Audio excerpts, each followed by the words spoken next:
What is going on? What is going on? It's your boy, Julien Stoutt, licensed personal trainer, licensed PE teacher, world record powerlifter, special education teacher. Here to take the fear out of fitness using mindset, encouragement, accountability, and nutrition to help you be the best you. We're about to take off and class is in session. Okay. Today is March 26, 2025. We are live. So, how are you guys doing? I am currently on spring break, enjoying every second of it. Got a little bit of work to do here at the house, here in the studio, here in these streets. I got work to do.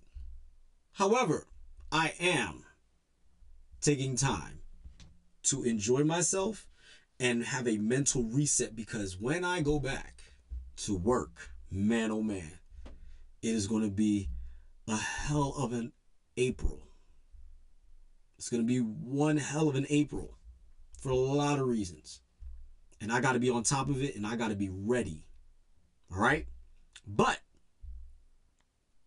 you see the title of the thumbnail. So, mental weakness. What is it? Do you know if you have it? Or do you know if you don't have it? What I would say is, in all fairness, a lot of people believe they are mentally strong. They believe 100% they are mentally strong.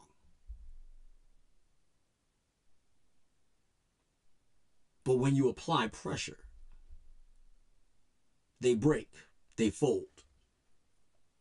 Now, why am I bringing this up?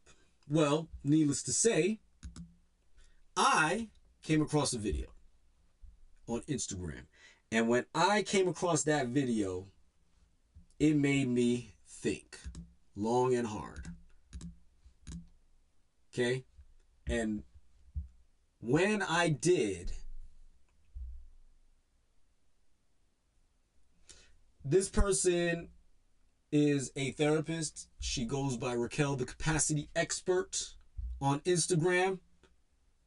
And we will go into the particulars after we watch this video. Okay.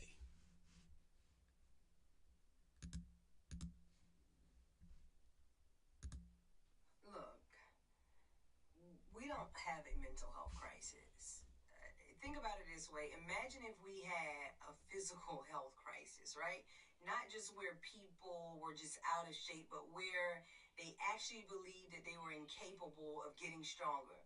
Now, instead of encouraging people to build endurance, flexibility, and strength, society started pushing body protection awareness, telling people to avoid anything physically tough, take frequent breaks, and never push themselves too hard. Instead of teaching people to train their bodies, we'll tell them to, sit down when you get winded instead of encouraging movement. Don't move too much because your body you may end up feeling sore from certain movements. And you know what would happen? People would become physically weaker instead of stronger. And that's exactly what we've done with mental health. The real problem is, even after all of these mental health awareness campaigns, we still don't understand what mental health actually means. Mental health is not about avoiding stress or achieving some constant state of peace. It's about how you think, feel, and behave, and your capacity to engage and handle life and its challenges. Yet today, what I believe we've done is mental health is only discussed in the form of struggle, diagnosis, and protection from discomfort. And the real crisis is the decline of mental strength. The problem isn't that more people are mentally ill. The problem is that more people are mentally unprepared for the realities of life. We've trained people to avoid stress instead of learning to handle it. Escape discomfort instead of building resilience through it. We also pathologize normal emotions instead of understanding them. When we talk about feeling overwhelmed, stressed, or lost today, that is not a crisis. It's part of being human. But today, normal struggles are treated and labeled as disorders, making people believe that they're broken when in reality, they just need different skills, mindsets, stronger internal resources. The truth is, we don't need more awareness. We need more mental strength. We don't have a mental health crisis. We have a mental fitness crisis, if you were to ask me. And until we redefine mental health, not as something fragile, but as something that you can strengthen, we will keep treating the wrong problem. Okay. Now, what you're seeing at this point,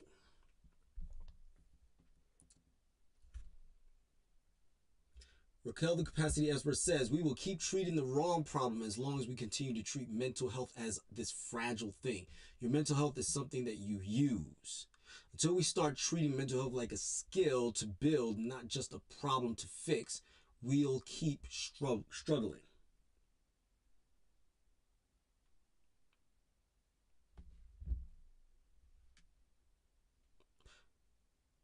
Sutherland Girl 216 said, I'm not sure if you read research, but some of your content is not informed by evidence that exists. Perhaps check out or Google the weathering hypothesis and learn about allostatic loads.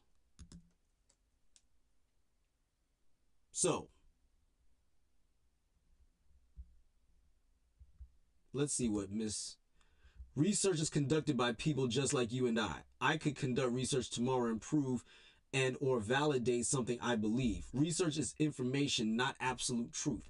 You use it for guidance just like anything else. Expert or not. Or not. Research not always proves or validates the hypothesis in question, and that is why science relies on it.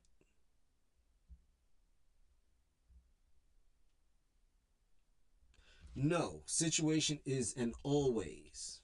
No situation is an always. Having said that, there's a lot of empirical data research that supports my content in general. I believe so deeply in my messaging that I'm willing to provide it if that means it will get some people to open their minds and expand their capacity. I also feel like I don't have anything to prove either, but I'm willing to stretch myself. Okay. Now, here's where I come in. As a personal trainer, as a phys ed teacher, as a special education teacher, I am going to speak from a position of observational data, factual information based on a slew of children and adults. What she's saying is not wrong. Mental weakness is a thing. Mental weakness is real. And in this society today, mental weakness is at an all-time high. This is coming from Mr. Sensitive here. Okay? I'm sensitive.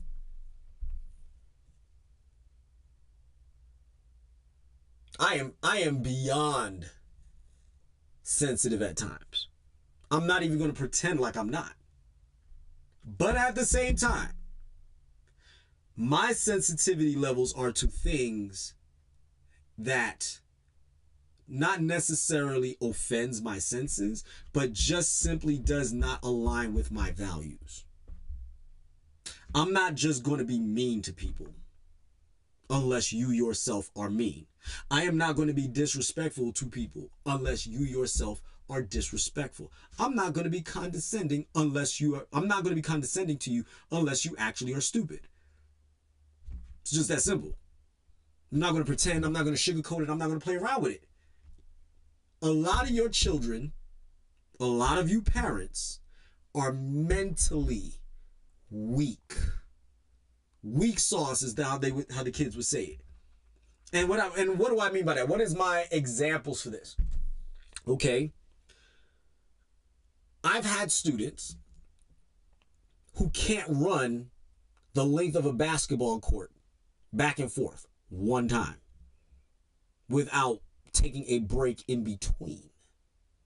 Now, I'm not saying that there's no limit, there's no capacity to which a person will break. Every human being has a breaking point.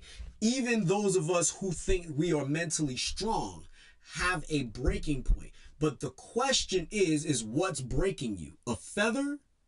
A pillow? A stick? A pipe? Adamantium? Vibranium?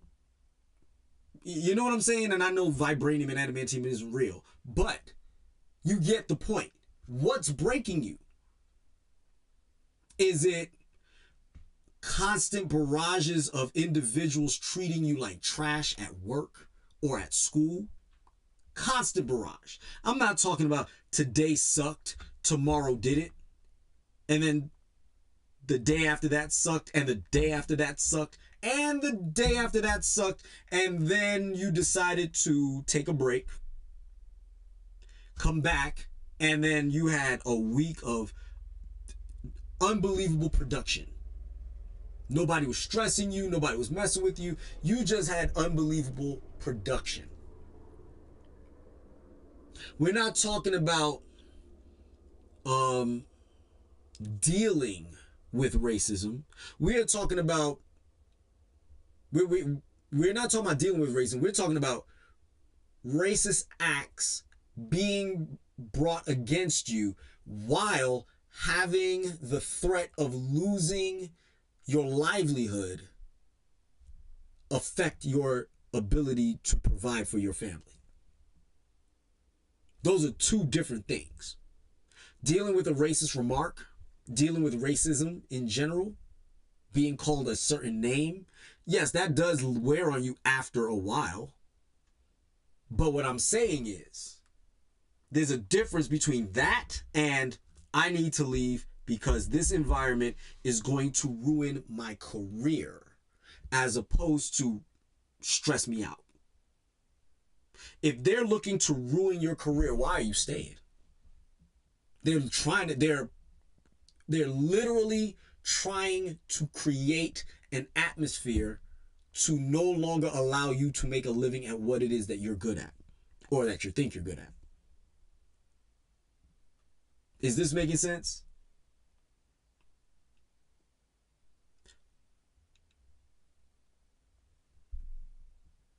As a kid, I'll put it like this. I tell my students all the time,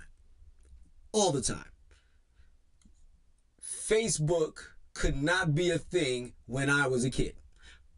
You'll see a whole generation of people with veneers or missing teeth or, the Miss Sophia eye or, stitches everywhere. I'm just letting you know. Why?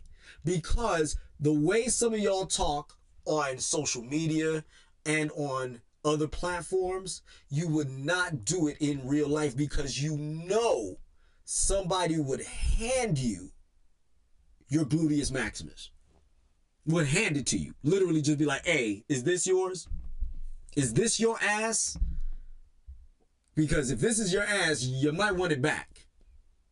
Here it is. I'm handing it to you. Talking extra spicy, I just posted a video on Instagram, YouTube, and on TikTok. I'm also on TikTok now, by the way. This woman was talking extra spicy, talking trash to this lady, flexing in the camera, talking about Aunt New, talking about how the woman turned around and said that she's upset because her opponent is laughing at her, talking about she's an easy win because she's been fighting nothing but bums.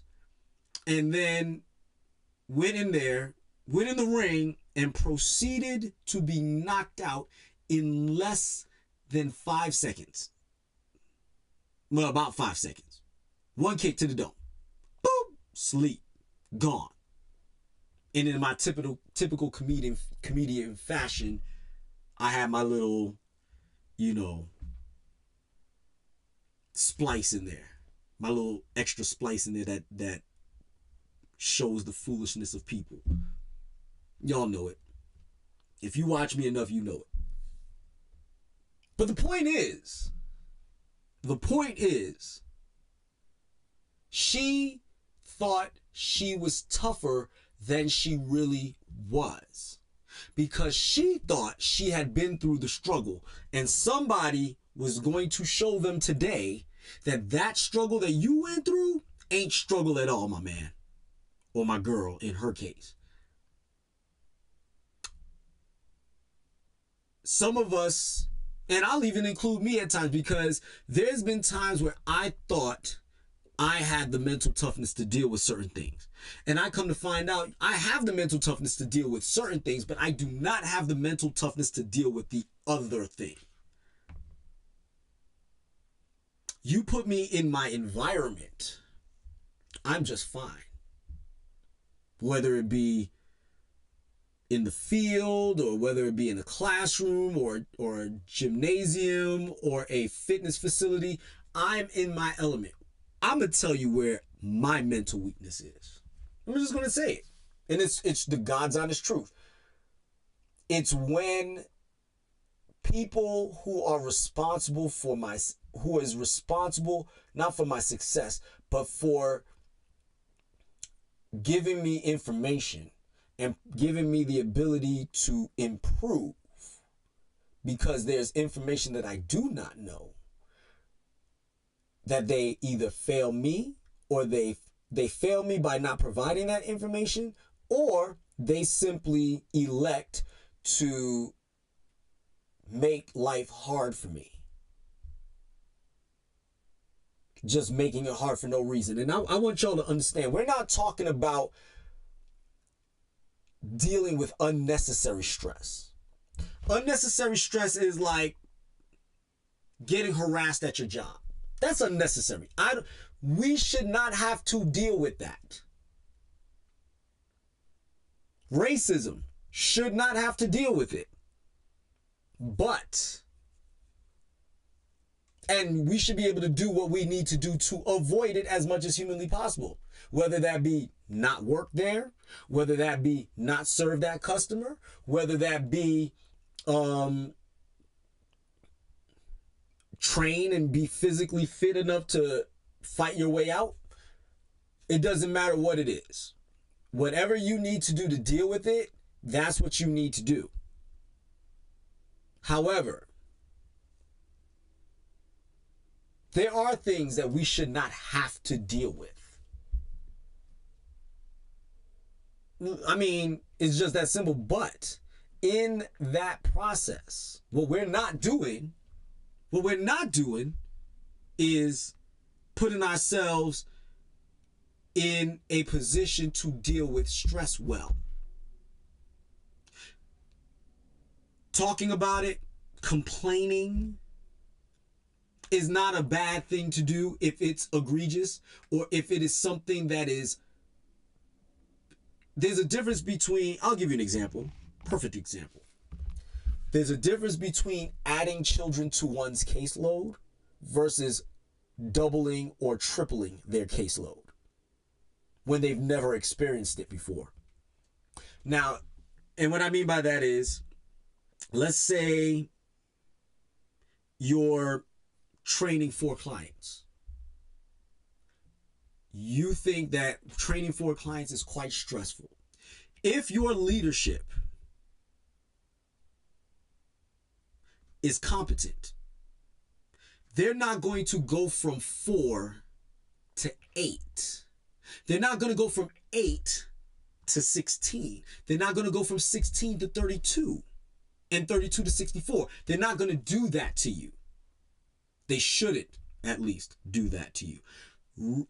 Resistance, like physical fitness, there is a load that you physically can never lift until your body adapts to it.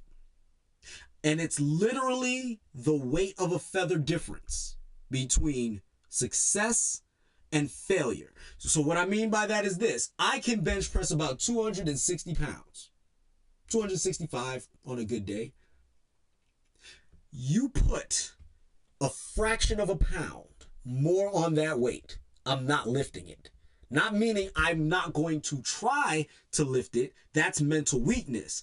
I'm telling you, my body will fail. It's just not going to go up because you have extended right beyond my threshold that my body cannot overcome. The same thing happens with the mind. If you are in a situation where you are perceiving the stress that you're dealing with as the absolute amount of stress that you can handle, and somebody goes and adds more to your stress, one of two things is going to happen. You're either going to thrive or you're going to break.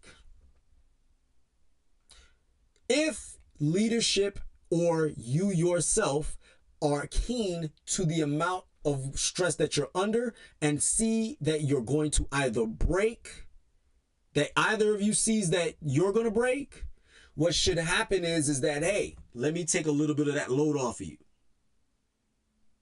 Not all of it. Let me take a little bit off. It's no different when I'm training my clients and I'm spotting them. I might put on something crazy to them in their mind at first, that they think that they can't do it, but I'm with them every step of the way. I'm going to let them struggle with it until either they cannot perform or until they fail. And when that happens, I then take it from them and alleviate the stress. With mental weakness, what I'm going to tell you is with mental weakness is twofold. It's on one end, you got people who are literally trying to eliminate any kind of struggle from their lives. And then you got the other end where people are merely trying to pile as much on as they think that you can handle when you have never been in that situation before. You've never prepared for this. So preparation, who does that come from? It comes from parents. It's part of the reason why we're having relationship issues. Because our parents did not train us to deal with relationship issues. They did not train us healthily. They did not train us properly. They did their own thing and we observed. And we either said, I'm not doing that, or that's exactly what I'm going to do, because that's what I know. So your mental weakness came from either observation or your mental weakness has come from experience. You experienced something unpleasant and you said, nope. End of story. Just nope. This year in education was a struggle. It has been a struggle. Okay? Because of the environment, not the kids, the environment that was created for my department. Okay? Within that, it just escalated. Stress just escalated and escalated and escalated to the point where people broke.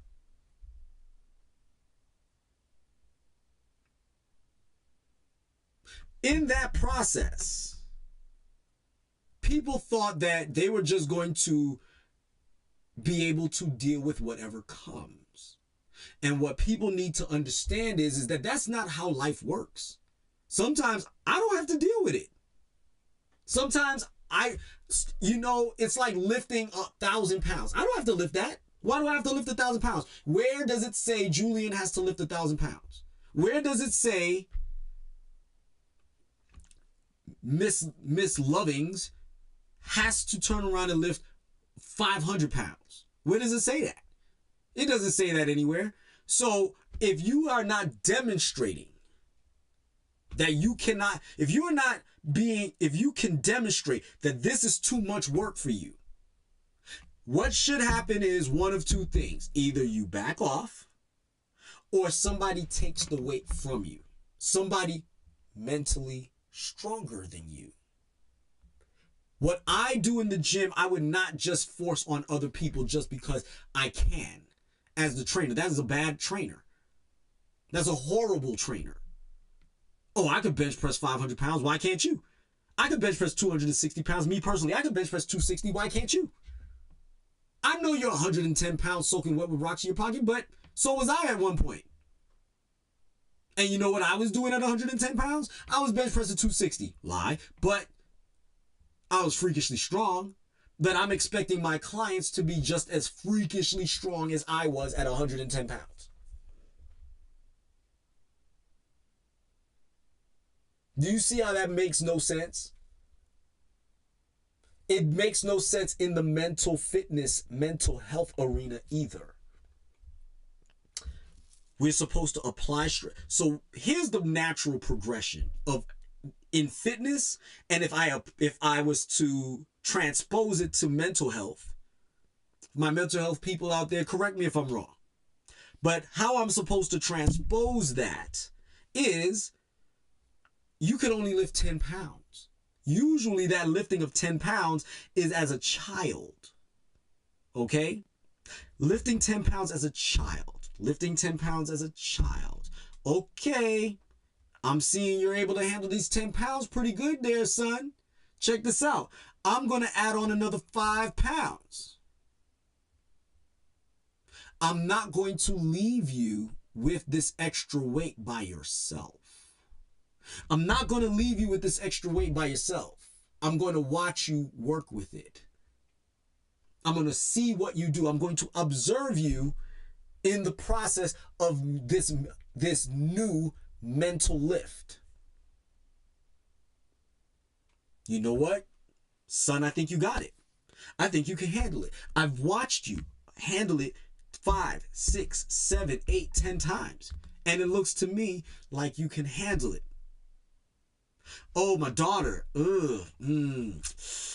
15 pounds may not be where she's at. She might get 12, but she can't handle 15. But here's what I'm going to do. I'm going to stand with you every step of the way, and I'm going to work with you until you get to that 12. I see you can handle 12, but I'm going to push you to get to 15 like your brother. Now, all of a sudden, daughter can handle 15 pounds of mental stress. So can my son. They're not the same age.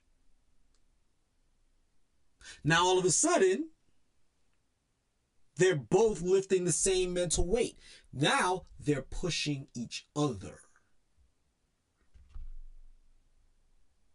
to lift the mental weight. I'm still watching. I'm still observing. And then my daughter can lift more, have more mental weight, have more mental stress put on her. She can now handle 28 pounds of mental stress, while my son is at 20. What happened? Where did the shift happen? What did we do wrong? Got it. Okay. I took my eye off my son for a hot minute, focused on my daughter because at one point she was the weaker, she was the mentally weak one.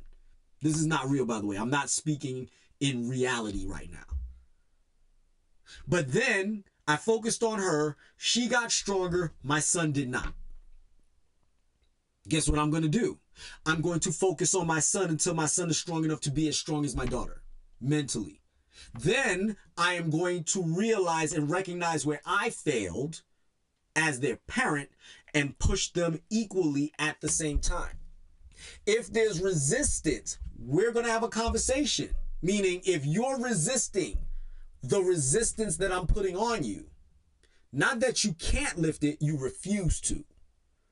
Now we're going to have a conversation. Hey, man, I see that you're not trying to do what it is that I'm having you do, when the truth is what I'm having you do is going to make you a better man, as it will make your sister a better woman. Why are you refusing to do what it is that I'm asking you to do? Because I think it's stupid. Cool. You know what? If this is a difference in philosophy, got it. We're going to have a conversation about it. Check this out, my man. I understand that you have a difference in philosophy about it, but here's the problem. You are not a man yet. You don't know what it takes to be one. So guess what? You need to adhere to what I'm telling you, because I promise you, when you reach manhood, you're going to wish that you were well prepared, and you're woefully underprepared right now. And I am not going to put you through undue stress. I'm going to stress you, but I'm not going to put so much on you that you can't handle it. I'm not going to do that to you, but I am going to stress you. And when I see you can't handle that stress, make no mistake about it. When you can handle it, I'll back off. When I see that you are ready for all that life can give you, within reason, I got you.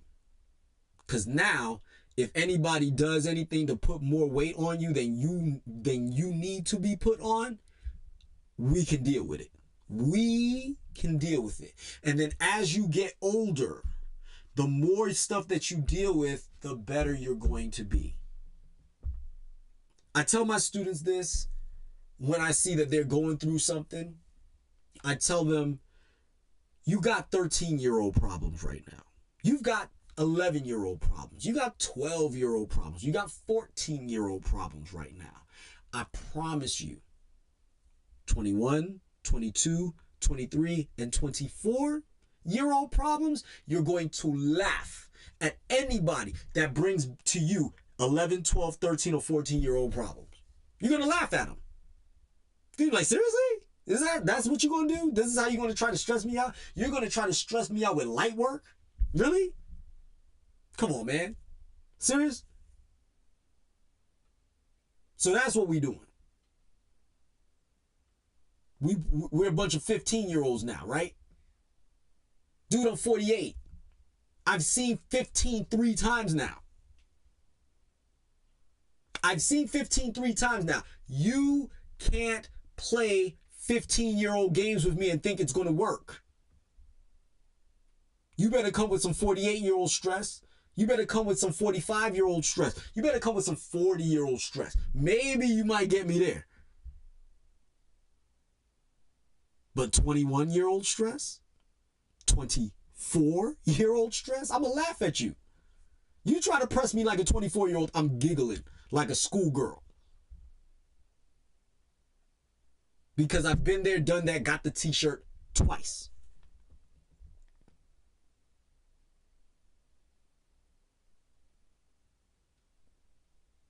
This is why the greatest generation calls us weak. Because what they had to deal with, rough. The stories my mother would tell me, the stories my grandmother would tell me, both of them. The stories my father would have told me. Jeez, I don't know if I would have made it. Because I didn't have to deal with that.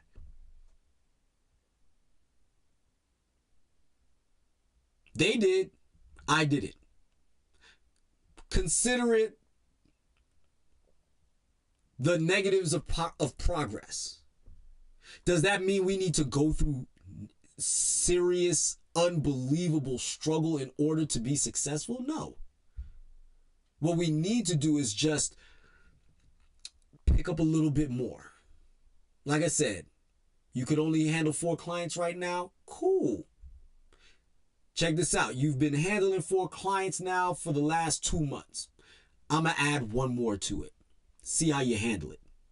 You have 5 now. Okay, cool. You've been handling that for about a month now, like you handled the 4 pounds for the last 3 months. 4 clients. Now, I'm going to give you 7. Now you're going to have 7. Not I'm going to give you 7. I'm going to add 2 more, and you're going to have 7 clients now. Let's see how you handle it. How are you feeling? This is where having meetings with your supervisor, I'm stressed out. I'm dealing with a lot right now. My wife doesn't like the fact that I'm gone so long. Things like that. Oh, well, as your manager, let me ask you a question. Does your wife like the extra money you're making now that you've got 3 new clients? I mean, she does like the nice things that I've gotten her recently in celebration of that, but she's complaining about the fact that I'm gone too much. How are you handling that, Mr. Stoutt? How are you handling that? Well, I tell her that I won't spend as much alone time. I won't have as much alone time for myself. I will spend a little bit more time with her as opposed to spending more time with myself, because I feel like sometimes I need more time alone, but she doesn't like when I have all of that time alone. So what I've agreed to do at this point was to shave off about 10% of my free time and give it to her. How's that working right now? I mean, I've only tried it for a day. It seemed to have gone well, but give me another couple of weeks to see how that works. This is the type of things that you do to build somebody's mental strength, because now that you have spoken about it and they have laid out plans on how they're going to deal with it, especially if that's the plan that they gave you. Okay, cool. Let's see how that works. Okay, cool. How is your wife's stress upon you going right now, Mr. Stoutt? It's been 5 weeks now. How do you feel? Actually, the plan that we've been on actually works, but I'm not sure what my threshold is yet. I mean, I can handle more clients, but I don't know if she'll be okay with me handling more clients, because now that will be an added stress. So here's what I need from you, Mr. Manager. If you have any intentions on adding more clients to my caseload, because obviously you're only giving me more clients because I'm handling those clients with the level of professionalism that you feel that I can handle them with. However, it would be of great service to me that you give me a heads up that you plan on doing it, so that way I can gauge the situation at home a lot better, because I don't want to create more animosity at home. And my family means a lot to me, which is why working makes a huge difference in my life, because now I'm providing for my family, and in that provision, I feel secure in my marriage. I feel secure with my family. However, if too much time is taken away in the name of making more money, I don't know if that's going to personally work out for my wife and myself. So it would be great if you would do that. That's how you advocate for yourself. Now you can advocate for yourself without being disrespectful. Yo, man, this is the fifth time in the last 6 months that you've given me 2 and 3 more clients, man. Can you stop? See the difference? How you reacted, right? Now, does not mean that a harsh reaction is not warranted at times. Now watch this. Mr. Johnson. Yes, Mr. Stoutt. I understand that I do a good job for you. I understand with every fiber of my being that you are happy with my performance here in the building. However, the additional 5 clients that you gave me in the last 3 weeks is making my life at home unpleasant. You want me to come to work and be able to focus on my clients and not feel overwhelmed and not feel as though I am incompetent. And the only courtesy that I've asked you is to give me a heads up and let me have a discussion with my wife, and maybe you can find another person after I've got 15 clients on my caseload. And the money that I make, I'm quite satisfied with at the moment. And also, I'm really trying to navigate my relationship with my wife. My wife values me being around her. As you well know, as a personal trainer, this is a very physical business, and being surrounded by members of the opposite sex, being that I am heterosexual and being that I am around members of the opposite sex who happens to be in extremely good shape, can be a little intimidating to one's spouse. So it tends to lean to the belief that I would rather be around them than around my own wife, when that's not the truth. But that, can you understand how that picture can be painted? That I'd rather be around these amazing quote unquote bodies than to be around my wife. Yeah, Mr. Stoutt, I can see how that could be problematic. So I've asked for a heads up, but you keep just piling people on without giving me that heads up. I know that there's at least 3 other trainers in this building that are just as qualified as I am to take on more clients. I have the most clients in the building. I understand that I perform well, but I think it's time that other people start pulling their weight around here and start accepting more clients as well. I understand that you want to keep the turnover rate from, exceeding a certain amount. And because of my performance, it doesn't do that. However, would you like me to work with the trainers that you're having problems with in client retention? Because obviously I'm strong at that. Maybe we can turn around and have a conversation with those that you're concerned with and do something else instead. Do you see how I handled that? Now, I will admit to you, this skill that I'm portraying to you right now was not in my wheelhouse a year ago. This skill that I just portrayed to you just now, on camera, live and uncut, was not in my wheelhouse a year ago. As a matter of fact, it wasn't even in my wheelhouse 6 months ago. But did you see what I did?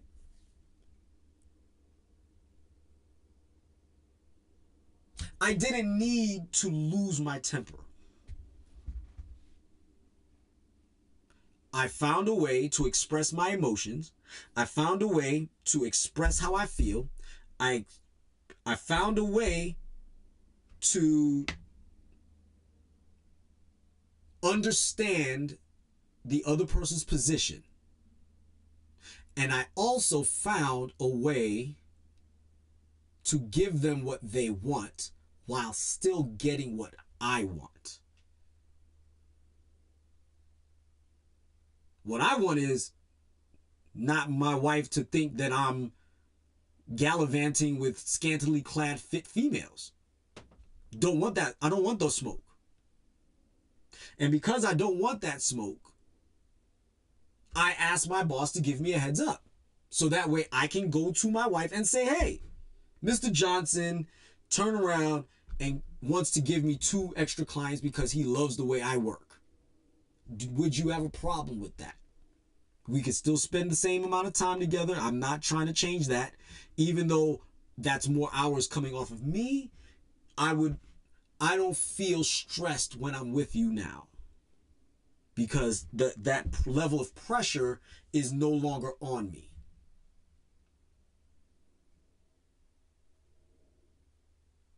These are all things that comes with mental toughness. Notice I didn't actively avoid new stress. It's not that. It's avoiding unnecessary stress. My wife getting angry at me for something that I didn't do because of insecurities on their part, because of how my boss is utilizing me, because I am good at my job, is not my fault. But I have to deal with it. Do you see that? By the way, again, these situations are not real.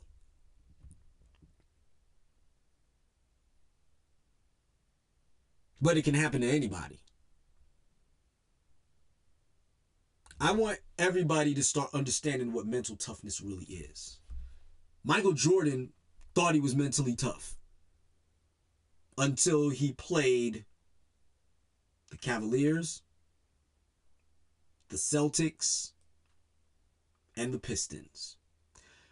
Then when he experienced he had no problem. He was able to play as hard as he could. He wasn't breaking under their pressure. However, he saw his teammates breaking.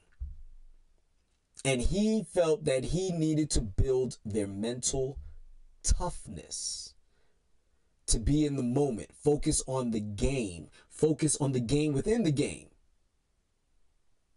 And then maybe, just maybe, we'll win. The 1 year Scottie Pippen folded under the pressure against Detroit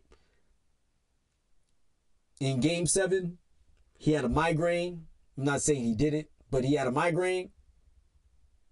And he couldn't play through it when Mike needed him the most.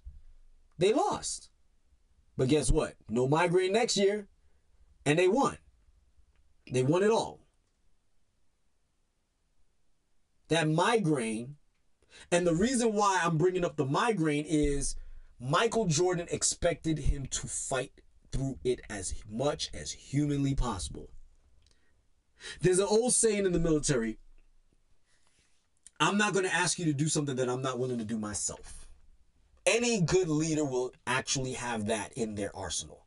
I'm not going to ask you to do anything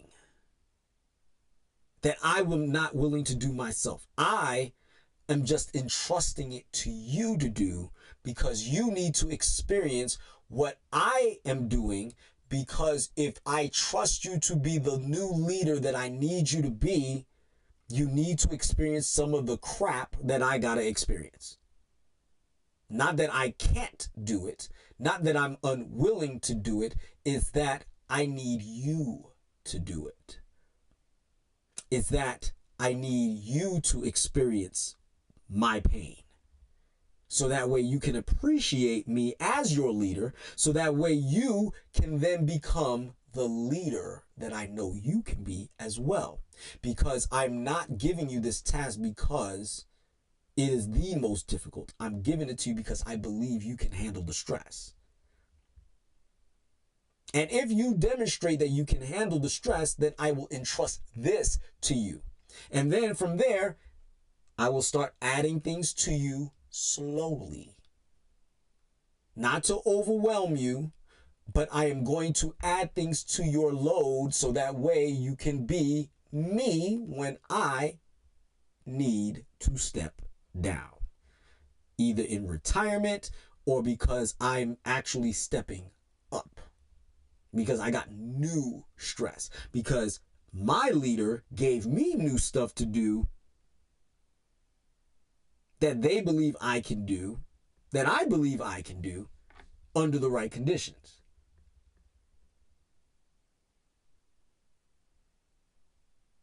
I see far too many kids give up on work because it's hard. I can't read this. Did you try?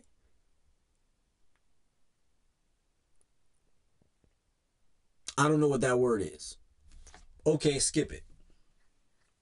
For now. But now watch this. What's this word? Hour. Hour. You're correct. So what's this word? OUR. I don't know. Hour. There you go. I want you to recognize the pronunciation of that word. All I did was take an H off. It's the same pronunciation. Means something completely different, but it's the same pronunciation. Why did you freeze? Why did you become fearful? I'm looking at the word, I can't read it. What is the past tense of this? Or what's the multiples of this? These? Correct. You just read the word. Oh my God. There you go. See? In your head, you thought you were stupid. You're not stupid. You're just not connecting certain dots right now. And I know you can do it because I believe in you that much. I'm not going to make you read 125 words just because I dislike you. I'm doing it because I believe in you enough that I believe you can get these right.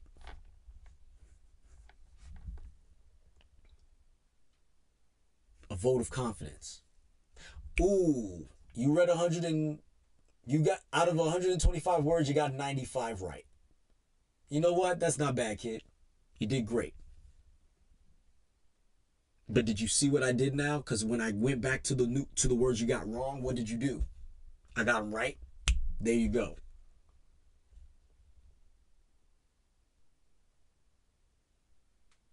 This is how we build mental toughness in our children. This is how we obtain mental toughness in ourselves. But that does not mean that we all deserve, or we just get to just drop a brick house on people and expect them to hold it up and think that nobody's going to mentally break.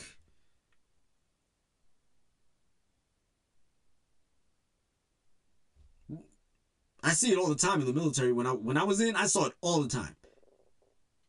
As somebody who runs really well, I knew how to break people mentally. They had all the physical gifts to be able to do what I did, but I knew how to break them mentally. All I had to do is turn up the juice just enough to make them uncomfortable. And then in their uncomfortability is where I found my comfort. Meaning I was hurting just as much as they were. But knowing that they can't handle the physical stress that I'm under themselves gave me comfort that I would not break. I did not break.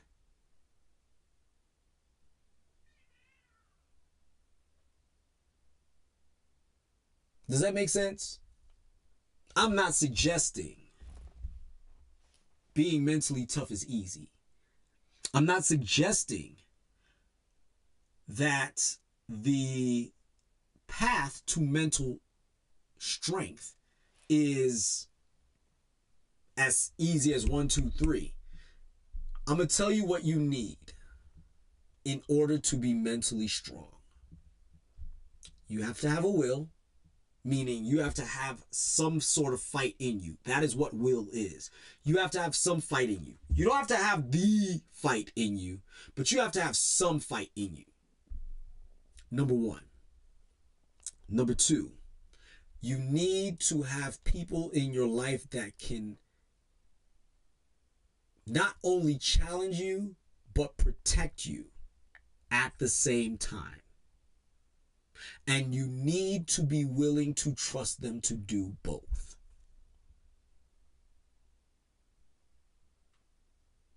And last but not least, you need to know when to step off and when to step back on. Right now, my body's recovering because I went through a comedy of injuries towards the end of last school year. Like between April and July, I've had a comedy of injuries. Nothing too drastic, but they affected my ability to perform. And because of that, I needed to heal. Every time I tried to do bicep curls, it was not it. Either my forearm would spasm or it just hurt so bad that it wasn't worth trying to lift beyond that because I injured myself. Did I stop lifting altogether? No. But did I lighten the load because my body couldn't take it anymore? You're damn straight I did. Am I as strong as I was last year? No. In some ways, yes, but in other ways, no.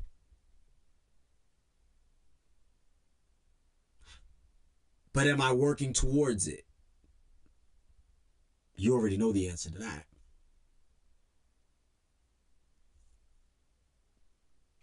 I'm going to land this plane.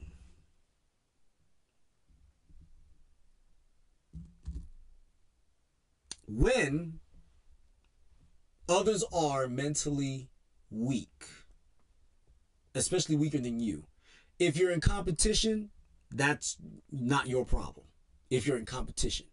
But if you're a team, if you are in a safe place, safe does not mean that you're free from stress. Safe means that when you're about to break, somebody's going to catch you and hold you up while you hold your stress up. If you have that, I have no doubt in my mind that each and every one of you out here in the world of YouTube, out here in the world of Facebook and Instagram and on TikTok can now have the ability to become mentally strong as long as you have the will to do what is necessary. Guys, that's my time.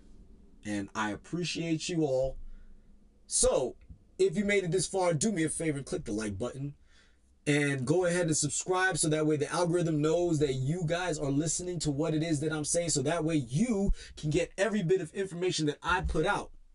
By the way, don't forget to like, subscribe, share, follow me on Facebook, Instagram, YouTube, and on TikTok. Have a nice day. Be the best you. Class is Stoutt.